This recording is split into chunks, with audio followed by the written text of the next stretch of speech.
പ്രിയദർശിനി പദ്ധതിയുടെ ആദ്യ ദിനത്തിൽ തന്നെ സ്വകാര്യ ബസ് ഉടമകൾക്ക് വരുമാന നഷ്ടം. പദ്ധതി തുടർന്നാൽ സ്വകാര്യ ബസ് വ്യവസായം താറുമാറാകുമെന്ന് ബസ് ഉടമകളും ജീവനക്കാരും. സ്ത്രീകൾക്ക് KSRTCയുടെ ഓർഡിനറി ബസ്സുകളിൽ സൗജന്യ യാത്ര ഉറപ്പാക്കുന്ന പ്രിയദർശിനി സർവീസ് തിങ്കളാഴ്ചയാണ് തുടങ്ങിയത്. പ്രിയദർശിനി പദ്ധതിയുടെ ആദ്യ ദിനം ഇന്ധനത്തിനുള്ള കളക്ഷൻ പോലും കിട്ടിയില്ലെന്ന് സ്വകാര്യ ബസ് ഉടമകൾ പറയുന്നു. ഇന്നലെയൊന്നും KSRTCയിൽ സൗജന്യ യാത്ര അനുവദിച്ചത് കാരണം ഞങ്ങൾക്ക് ഭയങ്കര ബുദ്ധിമുട്ടിലാണ്. വണ്ടികളിൽ ആൾക്കാർ കയറുന്നില്ല, വെറും പിള്ളേർ മാത്രമേ ഉള്ളൂ, സ്കൂൾ കുട്ടികൾ. അവർ 2 രൂപയിൽ നിന്നാണ് യാത്ര ചെയ്യുന്നത്. ഇതുകൊണ്ട് ഡീസൽ അടിക്കാനോ മുതലാളിയോട് സമാധാനം പറയാനോ ഞങ്ങൾക്ക് സാധിക്കില്ല. അതിലെന്തെങ്കിലും ഒരു ചെറിയൊരു പരിഹാരം കാണുക തന്നെ വേണം. ഡീസൽ 65 ലിറ്ററോളം വരും. കൽസൺ നേരത്തെ ഒരു 10-11 റുപ്യ ആയിക്കൊണ്ടിരുന്നതാണ്, ഇന്നലെ 8 റുപ്യ ആയിട്ടുള്ളൂ. ഇതിനെന്തെങ്കിലും അതിനുള്ള ശക്തമായിട്ടുള്ളൊരു നടപടി കാണുക തന്നെ വേണം. അല്ലാതായി കഴിഞ്ഞാൽ ഞങ്ങളുടെ ഒക്കെ വീട്ടിലിരിക്കേണ്ടി വരും. മുതലാളിമാർ വണ്ടിയും കയറ്റിയിടും.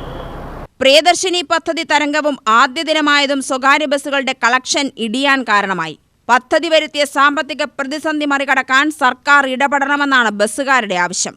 ഞങ്ങൾ മുതൽ മുടക്കിയ മുതലാളിമാർക്കാണെങ്കിലും തൊഴിലാളികൾക്കും വളരെ കഷ്ടത പിടിച്ച ഒരു സമയത്തിലാണ് ഇപ്പോൾ ഈ സൗജന്യ യാത്ര വന്നിരിക്കുന്നത്. ഈ സൗജന്യ യാത്ര എന്നുള്ളത് 60 വയസ്സിന് മുകളിലുള്ളവർക്കോ അല്ലെങ്കിൽ സാഹചര്യം നടക്കാനും വയ്യാത്തവർക്ക് അങ്ങനെയുള്ളവർക്ക് കൊടുത്താണെങ്കിൽ കൂടെ ഞങ്ങൾക്ക് കുഴപ്പമില്ലായിരുന്നു. ഇത് എല്ലാവർക്കും ആ ലേഡീസാണ് വണ്ടിയിലുള്ളത്. ഇപ്പോൾ കണ്ടില്ലേ, ബസ്സിൽ എത്ര യാത്രക്കാരുണ്ട് നിങ്ങൾ നോക്കിക്കോളൂ. ഈ യാത്രക്കാരും കൂടി ഞങ്ങൾ പാലക്കാട് വരെ പോകുന്നത്. എത്ര ഡീസലിൻ്റെ വിലയും കൂടി ഞങ്ങൾക്ക് ഒന്നും കിട്ടാത്ത ഒരു സാഹചര്യത്തിൽ മുതലാളിമാർ തൊഴിലാളികൾ ആയിക്കൊണ്ടിരിക്കുന്ന കാലഘട്ടമാണ് ഇപ്പോൾ. എന്നിട്ടും ജീവിക്കാൻ പറ്റാത്തൊരു കാലഘട്ടത്തിലാണ് 4 സ്റ്റാഫുകളുള്ള സ്ഥലത്ത് ഇപ്പോൾ 2 ആളാണ് ഒരു ബസ് സർവീസ് നടന്നുകൊണ്ടിരിക്കുന്നത്. എന്നിട്ട് ആ 2 ആൾ ഇനി വേണ്ടി വരില്ല എന്ന് എനിക്ക് തോന്നുന്നത്. അപ്പോൾ ഞങ്ങളുടെ സാഹചര്യം സർക്കാർ പരിഗണിച്ച് എന്തെങ്കിലും ഒരു നിബന്ധന ചെയ്തു തരാമെന്നാണ് ഞങ്ങളുടെ അഭിപ്രായം. വരും ദിവസങ്ങളിലെ കളക്ഷൻ കൂടി വിലയിരുത്തിയ ശേഷം ബസ് ഉടമകൾ മുഖ്യമന്ത്രി VD സതീശനെ നേരിട്ട് കണ്ട് നിവേദനം സമർപ്പിക്കുവാനാണ് തീരുമാനം. തങ്ങളുടെ ആവശ്യങ്ങൾ സർക്കാർ അംഗീകരിച്ചില്ലെങ്കിൽ സർവീസുകൾ പൂർണ്ണമായി നിർത്തിവെച്ച പണിമുടക്കടക്കമുള്ള കടുത്ത സമരമുറകളിലേക്ക് നീങ്ങാനാണ് സ്വകാര്യ ബസ് ഉടമകളുടെ തീരുമാനം. അതേസമയം സർവീസ് നിർത്തി സമരത്തിനിറങ്ങിയാലും ടാക്സും ഇൻഷുറൻസുമെല്ലാം കയ്യിൽ നിന്നും അടയ്ക്കണമെന്നതും ഇവരെ പ്രതിസന്ധിയിലാക്കുന്നുണ്ട്. കാര്യമായ രീതിയിൽ ഓർഡിനറി സർവീസുകൾ ഇല്ലാത്ത മേഖലകളിൽ മാത്രമാണ് സ്വകാര്യ ബസ്സുകൾക്ക് രക്ഷ. ബസ്സിലെ സ്ത്രീ യാത്രക്കാരുടെ എണ്ണത്തിലുണ്ടായിട്ടുള്ള വ്യതിയാനത്തെക്കുറിച്ച് ജീവനക്കാർ പ്രതികരിക്കുകയുണ്ടായി. KSRTCയിൽ ഇപ്പോൾ ഈ സൗജന്യ യാത്ര തുടങ്ങിയതിൽ ഈ ഒരു 10 സ്ത്രീകൾ കയറണമെങ്കിൽ 2 ആണുങ്ങൾ കയറും. ഇപ്പോൾ അതുമായിട്ട് ആ സ്ത്രീകൾ മാറി നിൽക്കാൻ തുടങ്ങി. പിന്നെ ഡീസൽ വില കൂടിയതിൽ 700-800 റുപ്യ എക്സ്ട്രാ ചിലവാണ്.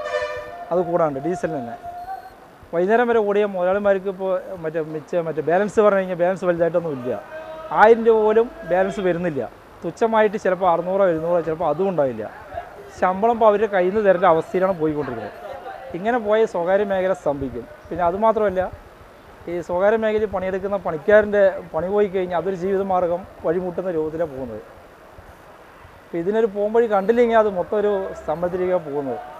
അത് എങ്ങനെ ഏത് രൂപത്തിൽ ഇത്രയും ജീവനക്കാരൻ്റെ ജീവിതമാർഗം വഴിമുട്ടുന്ന രൂപത്തിലാണ് പോകുന്നത്. കളക്ഷന് നല്ല വ്യത്യാസമുണ്ട്. 1000-1500 റുപ്യ 2000 രൂപ വരെ വ്യത്യാസമാണ്. ഇപ്പോൾ ഒറ്റയടിക്ക് ഇപ്പോൾ സ്റ്റാർട്ടിങ്ങിനെ തുടങ്ങിയത് അങ്ങനെ തന്നെ 1500 റുപ്യാണത് കുറവാണ്. ഇതിപ്പോൾ ഇങ്ങനെ പോകണമെന്നുണ്ടെങ്കിൽ സ്വകാര്യ മേഖല സ്തംഭിക്കുന്ന മാത്രമല്ല, ഈ സ്വകാര്യ മേഖലയിൽ പണിയെടുക്കുന്ന ജീവനക്കാരൻ്റെ ആ ഒരു ജീവിതമാർഗം കൂടി വഴിമുട്ടുകയാണ്. അപ്പോൾ ഇതിനൊരു പോകുമ്പഴി ഗവൺമെൻറ് കണ്ടേ പറ്റുമത്. അടവും കാര്യങ്ങൾ, ഇൻഷുറൻസ് നിൽക്കുന്നില്ലല്ലോ. ബസ് നിർത്തിയാലും കൊടുക്കണമല്ലോ, ടാക്സും കൊടുക്കണമല്ലോ. അതൊന്നും ഗവൺമെൻറ് വിട്ടുവീഴ്ച ചെയ്യുന്നില്ലല്ലോ. അപ്പോൾ അതിനൊരു പോകുമ്പഴി കാണണമല്ലോ ഇതിനെ. UTV news, Palakkad.